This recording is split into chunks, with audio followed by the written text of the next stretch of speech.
Hey guys, I'm Leah Jackson from G4TV.com, and I am here at Major League Gaming's first pro circuit event of 2011 in Dallas. The MLG experience this year is a lot different. There's a bunch of new sponsors like every year, but the big change up this year is the setup in here in the venue. They got 3 main stages now featuring StarCraft, Call of Duty, and Halo Reach. It's not quite as intense as when they had the bleachers on the main stage, but there's a lot more people that can fit up there now, so it still gets really loud. I started pro gaming just by casual gaming, just like everybody else, and I heard about my first tournament by joining a science club in high school just to get extra credit, and I was just lucky that in that science club all they did was play Halo. So I carpooled up to a tournament and got third, and ever since then I've been going to tournaments. My mom said, you can miss Friday and Monday at school, but if you don't make any money, you're done playing video games, and I've never not made money at a tournament. I've actually been working with MLG since the very second event. I actually ran the tournament back then. This is our 8th season, and now I'm behind the scenes doing commentary. It's a dream job.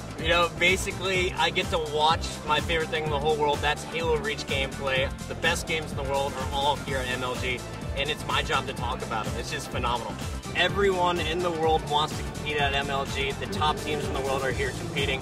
And I think just in the future, we're going to see more and more international teams breaking into our top 16. MLG is the king. It's the mecca of Halo tournaments. You can't even go to any other tournaments because the good players play here. I've been waiting for the opportunity to come to an MLG event for a long time, so we're kind of watching the gameplay and then seeing some of the pros that we've been watching for a number of years. My favorite part about Halo is probably just the amount of skill it takes to be good at it. And, being a professional athlete, it takes a lot of work to be good at what you do, and just the time and the skill that these guys have is just, it's amazing.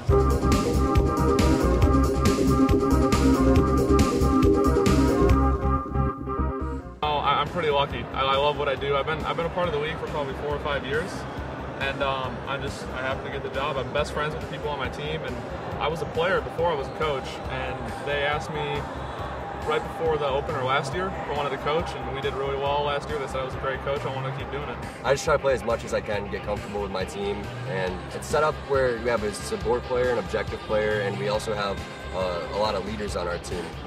We can all step up and tell each other, to do a certain thing, which a lot of other teams can't do, and we also take constructive criticism really well. So, that makes us a very aggressive team. 3 of us have been in the league for a long time, 5, 6 years. For the other guys, I've been in the league for 8 years. We have different strats, there's different game types within Halo, so we work on different strategies for all the different game types, and those all come into play when we finally play on the main stage here. We had, I think, 5 or 6 pre-tournament lands where we would fly in all these other top teams, like 6 or 7 of the teams all come to the house. We play upwards of 50 to 80 games a day, 5 days straight. It's so much gaming, you have no idea. It's a lot of practice goes into the tournament. They are definitely prepared. I put myself in my own little bubble, but that's when I thrive, and the environment is just unreal. I can't even explain it. You'd have to experience it yourself. The future of Halo Reach, it's almost limitless. It could really, really grow to be a lot more than it even is now. As a coach, I really hope our role can expand to more than it is right now. The league is still growing. I can't wait to the day when we see thousands and tens of thousands of people at tournaments. Every year we're getting bigger and bigger. I think the next step is just to take our Halo Reach competitions internationally, and hopefully the Halo series continues and we continue to have more and more tournaments going on in the future. But it was in the grand finals versus Impact where Status Quo was able to nab a cool 5-2 victory. We started as a team in 2010 at the beginning of the season. We stuck together the entire season, and this first event, we're trying to have the longest lasting team in history of MLG, and it's our first event win for all of us. Once we were in the championships, we just wanted to play our game because we knew that we were the best team out there. We have the most chemistry as a team together, and just having that just makes us play better than everyone else. Status Quo's dedicated practice schedule paid off when it came through to pushing through to the finish.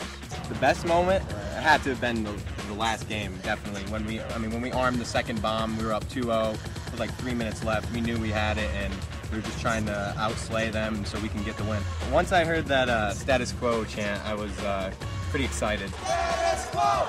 Status Quo! Status Quo! So there you have it. I'm Leah Jackson, and keep your eye on G4TV.com for more coverage from MLG Dallas 2011.